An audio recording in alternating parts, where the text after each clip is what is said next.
correctly. You know, I can't get any more level than I've done.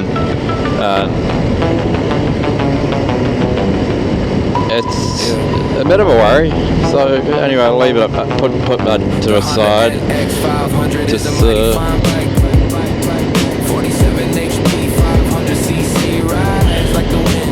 but what can be better than just riding a bike?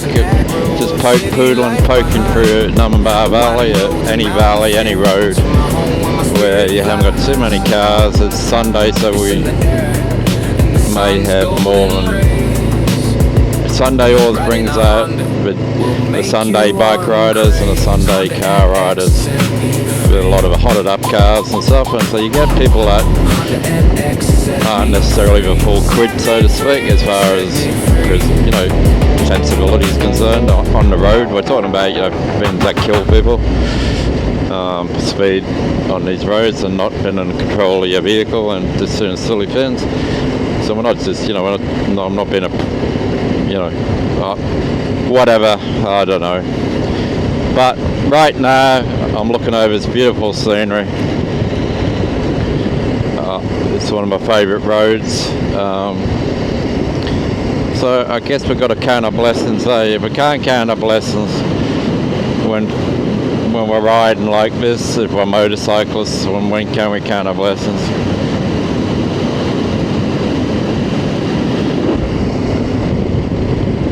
I mean, yeah, so I'm a returning rider, and it's like I sold my last bike when I was 25, you know, before I was a returning rider, and I had a gap of decades, so I probably, if you asked me 5 years ago, I thought, well, no, I probably will never buy a bike. I was actually riding e-bikes and e-scooters, eh? Not the super fast ones, but I was going miles, like, on my days off work. I was putting in about 100 k's a day on an e-bike and 30, 40 k's on a Segway scooter. But anyway, I ended up buying a KLR 650 as a returning rider, then a Versus, then got hooked on it again, addicted to it again. Because I used to ride from 11 to, like a lot of people, from being very young to about 25 before I sold my FJ 1200. I was a trail bike motocross rider. Then got my FJ 1200, you know, a really fast bike. And yeah, so did all the dumb things on the FJ 1200 and survived, and thought, oh, probably time to not push my luck. So that's why I think that's why I sold it. And now as a returning rider, appreciate how important it is. I mean, it's like the thing, 90%, 95% of the time, the only way we survive in when we're young is by following the rules 95% of the time and pushing the envelope and being lucky and getting away with it, eh? When you see these people and you think, they must only ride once in a blue moon, because if I read like that, people like, you know, the riders I'm talking about, they treat these as racetracks. I'm thinking, if they rode like that regularly, they'd be dead, eh? They'd have to be the luckiest riders. It's because it's often to do with skill when a kangaroo runs out, or a car comes around a blind corner straight at you and you're going so quick and you're hugging the centre line, eh? So, which nobody should ever do, and that's only my opinion, no. Coming to this corner, why would you be out there coming through the corner when you can just be here, eh? Just modulate your speed, moderate it,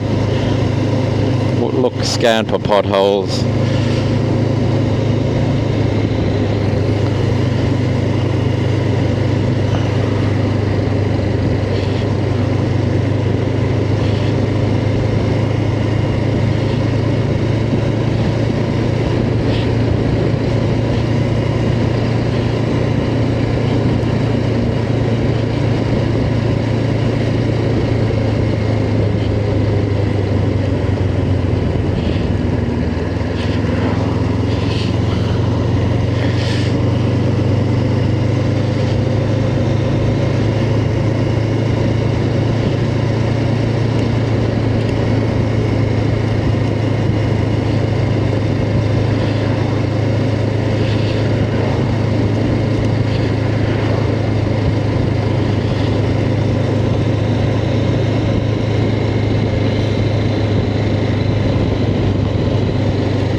So this is a little place called Numinbah.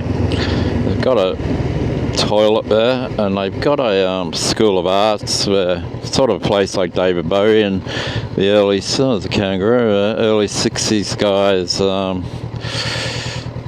70s guys, 60s. They used to have art schools everywhere in Britain and all over, and I don't think he came to this one, but he might have. Yeah, it's where they learn artistic things like mime and painting and music. It was sort of I think it was like the middle class alternative to trade college. Instead of, they didn't have to learn how to file or machine or wire up switches or not. They learned the good things, the creative things. So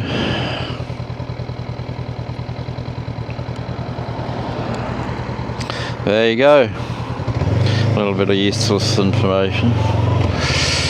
A little bit of useless information there.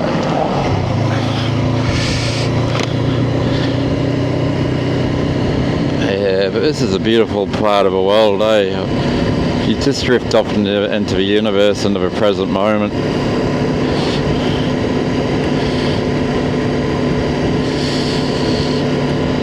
It's almost like the bike riding becomes secondary, Well, in fact, that's probably the case, But you use the bike to get into a state of mind,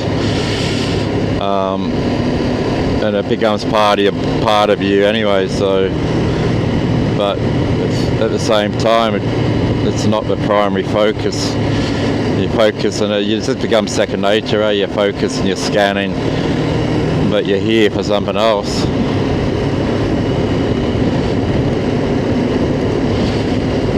Trouble is, we've always got cars and don't want to go flat out, Always want to go flat out when you're relaxing and just doing a safe speed.